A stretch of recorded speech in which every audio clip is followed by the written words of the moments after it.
ನಮಸ್ಕಾರ. ನಾನು ನಿಮ್ಮ ಅಶ್ವಿನಿ ಸತೀಶ್. ಇದು ಕಾರ್ ತೊಗೊಂಡು ಆಲ್ರೆಡಿ ಒಂದು 2-3 ಡೇಸ್ ಆಯಿತು. ಈಗ ವ್ಲಾಗ್ ಮಾಡ್ತಾಯಿದ್ದೀನಿ. ಏನಂದರೆ ಇವತ್ತು ಸ್ವಲ್ಪ ಕೆಲಸ ಇತ್ತು, ಸೊ ಹಾಗಾಗಿ ಹೊರಗಡೆ ಹೊರಟಿದ್ದೀವಿ. ನಾನು, ನನ್ನ ಹಸ್ಬೆಂಡು ಮತ್ತು ನನ್ನ ಮಗಳು. ಹಾಯ್ ಮಾಡಿರಿ. ಏನಪ್ಪ ಅಂದರೆ ಈ ಮೇಡಮ್ನವ್ರು ರಜಾ ಹಾಕಿದ್ದಾರೆ. ಯಾಕೆ ರಜಾ ಹಾಕಿದ್ದೀರಾ?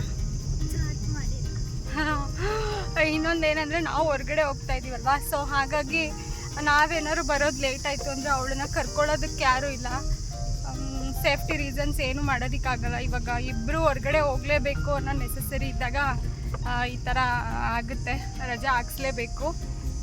ಸೊ ಹಾಗಾಗಿ ರಜಾ ಹಾಕ್ಸಿದ್ದೀವಿ. ಅದು ಅಲ್ಲದೆ ಅವಳಿಗೆ 2:30ವರೆಗೆ ಮಾತ್ರ ಸ್ಕೂಲ್ ಇರೋದು. 4:30ವರೆಗೆ ಆಗಿದ್ದರೆ ರಜಾ ಹಾಕುವಂಥ ಅವಶ್ಯಕತೆ ಇರಲಿಲ್ಲ. ಬಟ್ 2:30ವರೆಗೆ ಮಾತ್ರ ಇರೋದ್ರಿಂದ ರಜಾ ಹಾಕ್ಸ್ಬೇಕಾಯಿತು. ನಾವು ಹೋದರೆ ಎಷ್ಟೊತ್ತಾಗುತ್ತೋ ಗೊತ್ತಿಲ್ಲ ಬರೋದು. ಸೊ ಹಾಗಾಗಿ ಸ್ವಲ್ಪ ಪರ್ಸ್ನಲ್ ಕೆಲಸದ ಮೇಲೆ ಹೊರಗಡೆ ಹೋಗ್ತಾ ಇದ್ದೀವಿ.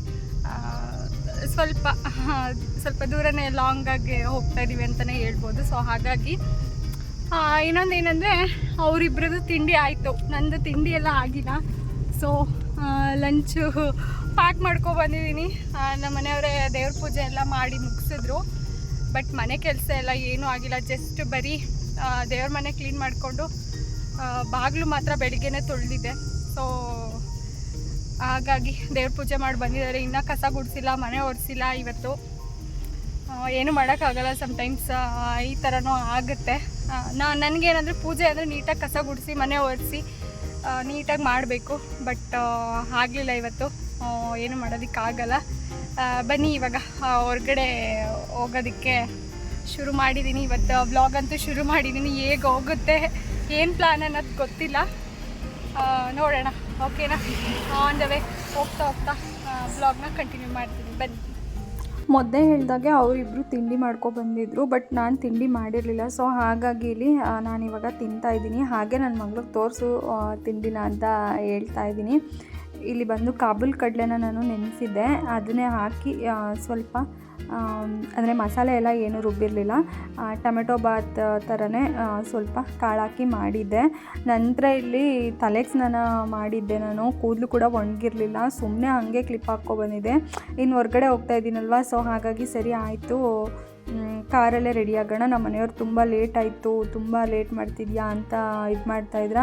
ಅದಕ್ಕೆ ಏನು ಮಾಡಿದೆ, ಅಯ್ಯೋ ಮೊದಲಾದರೆ 2 ವೀಲರಲ್ಲಿ ಹೋಗ್ಬೇಕಾದ್ರೆ ಈ ಥರ ಎಲ್ಲ ಮಾಡೋಕ್ಕಾಗ್ತಾಯಿರಲಿಲ್ಲ, ಕಾರಲ್ಲಲ್ವ ಹೋಗ್ತಾ ಇರೋದು, ಸರಿ ಕಾರಲ್ಲೇ ರೆಡಿ ಆಗೋಣ ಅಂತ ಹೇಳ್ಬಿಟ್ಟು ನನ್ನ ಮಗಳು, ಅಮ್ಮ ರೆಡಿ ಆಗ್ಬೋದಮ್ಮ ಕಾರಲ್ಲೇ ಅಂತ ಹೇಳ್ಬಿಟ್ಟು ನಾನು ಬೇಗ ರೆಡಿಯಾಗಿ ಬರೋ ಅಷ್ಟರಲ್ಲಿ ನನ್ನ ಮಗಳೇ ಸ್ವಲ್ಪ ಬಾಚಣಿಗೆ ಮತ್ತು ಒಂದು ಕ್ರೀಮು ಎಲ್ಲನೂ ಕೂಡ ನೀಟಾಗೆ ಬ್ಯಾಗಲ್ಲಿ ಹಾಕ್ಕೊಂಡಿದ್ಲು. ಸೊ ಹಾಗಾಗಿ ಕಾರಲ್ಲೇ ಕೂತ್ಕೊಂಡು ರೆಡಿ ಆದೆ. ಈಗ ನೋಡ್ತಾ ಇದ್ದೀರಲ್ಲ, ಈಗ ನಮ್ಮ ಮನೆಯವರು ಸ್ವಲ್ಪ ಯಾರ ಜೊತೆನೋ ಮಾತಾಡೋದಕ್ಕೆ ಅಂತ ಹೇಳ್ಬಿಟ್ಟು ಹೊರಗಡೆ ಹೋಗಿದ್ದಾರೆ. ಸೊ ಹಾಗಾಗಿ ಇಲ್ಲಿ ನಾನು ನನ್ನ ಮಗಳಿದ್ರು ಕಾರಲ್ಲೇ ಹಾಗೆ ಕೂತಿದ್ದೀವಿ. ಅವಳಿಗೆ ತುಂಬ ಬೇಜಾರಾಗ್ತಾಯಿತ್ತು ಮತ್ತು ಹೊಟ್ಟೆ ಹಸಿತಾ ಇದೆ ಅಂತ ಹೇಳ್ತಾ ಇದ್ಲು. ಆಲ್ರೆಡಿ ಮಧ್ಯಾಹ್ನ ಹಂಗೆ ಆಗೋಗ್ಬಿಟ್ಟಿತ್ತು. ಸೊ ಹಾಗಾಗಿ ಏನು ಮಾಡೋದು ಅಂತ ಗೊತ್ತಾಗ್ದಿರ ಬೇಜಾರು ಮಾಡ್ಕೊಂಡು ಕೂತಿದ್ಲು. ಹಾಗೆ ಅವಳನ್ನ ಮಾತಾಡಿಸ್ಕೊಂಡು ನಾನು ಸುಮ್ಮನೆ ಕೂತ್ಕೊಂಡಿದ್ದೆ. ಬಂದಿದ್ದೀವಿ, ನೋಡೋಣ. ಇನ್ನು ಕೆಲಸ ಮುಗಿಸ್ಕೊಂಡು ಹೊರಡಬೇಕು. ಗೊತ್ತಿಲ್ಲ ಟೈಮ್ ಎಷ್ಟೊತ್ತಾಗುತ್ತೆ ಅಂತ. ಬೋರ್ ಆಗ್ತಿದೆ ಅಂತಿದ್ಲ, ಹಾಗಾಗಿ ಸ್ವಲ್ಪ ಹಾಗೆ ಹೊರಗಡೆ ಕರ್ಕೊಬಂದು ಅವಳಿಗೆ ಇಲ್ಲಿ ಕುಡಿಸ್ಕೊಂಡು ಇಲ್ಲಿ ಅವಳನ್ನ ಹಾಗೆ ಸ್ವಲ್ಪ ಏನಾದರೂ ಕೊಡಿಸ್ಕೊಂಡು ತಿನ್ನಿಸ್ಕೊಂಡು ಕರ್ಕೊಂಡು ಹೋದೆ. ನಂತರ ತುಂಬ ಲೇಟ್ ಆಗೋಯಿತು, ಒಂದು 4 ಗಂಟೆ ಆಗೋಯಿತು ಕೆಲಸ ಮುಗಿಯೋಷ್ಟೊತ್ತಿಗೆ. ಸರಿ ಆಮೇಲೆ ಒಂದು 5-6 ಗಂಟೆ ಅಷ್ಟೊತ್ತಿಗೆ ನಾವು ಇಲ್ಲಿ ಮೈಸೂರಿಗೆ ರೀಚ್ ಆದ್ವಿ. ಆಮೇಲೆ ನನ್ನ ವ್ಲಾಗೆಲ್ಲ ಏನು ಮಾಡ್ಕೊಳ್ಳೋದಕ್ಕೆ ಹೋಗಲಿಲ್ಲ. ಮೈಸೂರಿಗೆ ಬಂದಂಗೆ ಸರಿ ಸ್ವಲ್ಪ ತುಂಬ ಬಿಸಿಲಿತ್ತು ತುಂಬ. ಅದಕ್ಕೆ ಸರಿ ಒಂದು ಐಸ್ ಕ್ರೀಮ್ ತಿನ್ನೋಣ ಅಂತ ಹೇಳ್ಬಿಟ್ಟು ಇಲ್ಲಿ ಫುಲ್ಯೂಡ ತೊಗೊಂಡು ತಿಂತಾಯಿದ್ದೀವಿ 3 ಜನನೂ ಕೂಡ.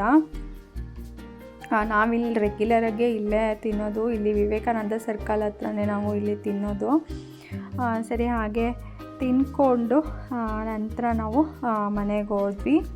ಮನೆಗೆ ಬಂದಂಗೆ ವೆದರ್ ಹೆಂಗೆ ಚೇಂಜ್ ಆಯಿತು ಅಂದರೆ, ಅವಾಗ ತಾನೇ ಐಸ್ ಕ್ರೀಮ್ ತಿನ್ಕೊಂಡು ಬಂದಿದ್ದೀವಿ.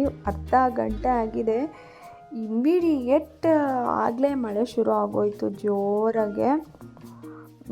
ವೆದರ್ ಯಾವಾಗ ಹೆಂಗಿರುತ್ತೆ ಅಂತಲೇ ಹೇಳೋಕ್ಕಾಗಲ್ಲ. ಈ ನಡುವೆ ಅಂತೂ ಇವಾಗಂತೂ ಸಿಕ್ಕಾಪಟ್ಟೆ ಚಳಿ ಗಾಳಿ ಎಲ್ಲ ಶುರು ಆಗಿಬಿಟ್ಟಿದೆ ಅಂತಲೇ ಹೇಳ್ಬೋದು.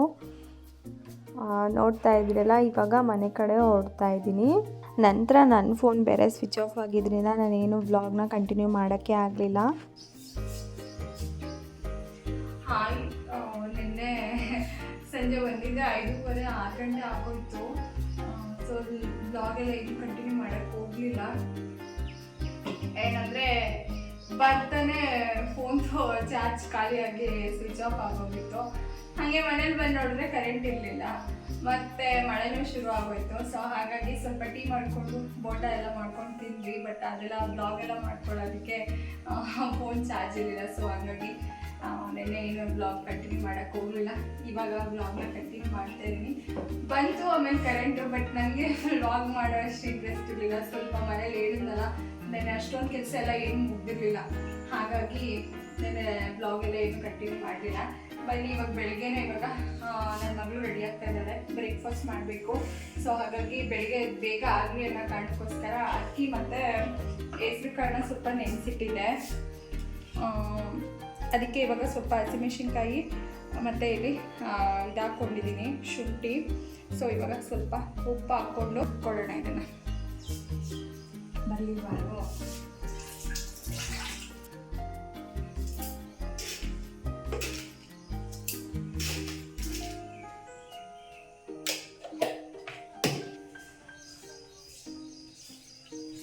ಬೆಳಗ್ಗೆ ಎದ್ದು ಮಕ್ಕಳನ್ನ ಹಸ್ಬೆಂಡ್ನ ಹೊರಗಡೆ ಕಳಿಸೋ ಅಷ್ಟೊತ್ತಿಗೆ ಸಾಕಾಗ್ಬಿಡುತ್ತೆ ಅಂತಲೇ ಹೇಳ್ಬೋದು ನಮ್ಮ ಹೆಣ್ಮಕ್ಳಿಗೆ. ಅದರಲ್ಲೂ ಈ ತಿಂಡಿ ಬೇಡ ಆ ತಿಂಡಿ ಬೇಡ, ಸ್ನ್ಯಾಕ್ಸಿಗೆ ಏನು ಮಾಡ್ತೀರಾ ಅಂತ ಹೇಳಿ ಚೆನ್ನಾಗೇ ತಲೆ ತಿಂತಾರೆ ಅಲ್ವಾ. ನನ್ನ ಮಗಳೂ ಇದೇ ಥರ ತಲೆ ತಿಂತಿರ್ತಾಳೆ ಬೆಳಗ್ಗೆ ಹೊತ್ತು. ಹಾಗೆ 8:40ಗೆಲ್ಲ ಮನೆ ಬಿಟ್ಬಿಡ್ಬೇಕು ಅವಳು, ಇಲ್ಲ ಅಂದರೆ ಜೋರು ಗಲಾಟೆ ಮಾಡ್ತಿರ್ತಾಳೆ. ಒಂದು ದಿನ ಕೂಡ ಲೇಟಾಗಿ ಹೋಗಬಾರ್ದು ಸ್ಕೂಲ್ಗೆ ಅವಳು. ಅಷ್ಟು ಹಿಂಸೆ ಕೊಡ್ತಾಳೆ ಅವ್ರ ಅಪ್ಪನಿಗೂ ನನಗೂ ಇಬ್ರಿಗೂ. ಕರೆಕ್ಟ್ ಟೈಮಿಗೆ ಅವಳು ಹೊರ್ಟೋಗ್ಬಿಡ್ಬೇಕು.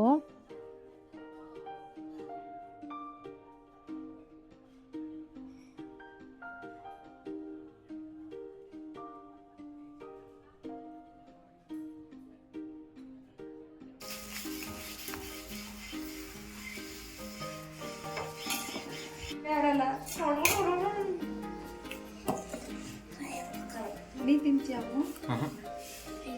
ಎಷ್ಟು ತಿಂದೆ ನೀನು? ದೋಸೆ ಹಾಕು ಸ್ವಲ್ಪ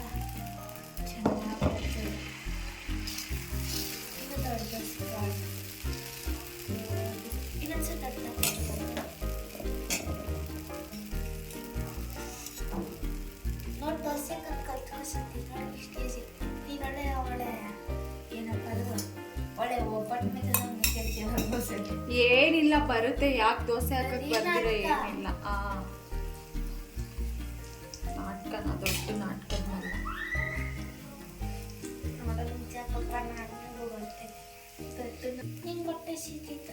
ಈಗ ತಿನ್ನು ಬೇಬಿ. ಈಗ ನಿಂಗೆ ಹಾಕೊಟ್ಬಿಟ್ಟು ನಾನು ಬಿಸಿ ಬಿಸಿಯಾಗಿ ತಿಂತೀನಿ.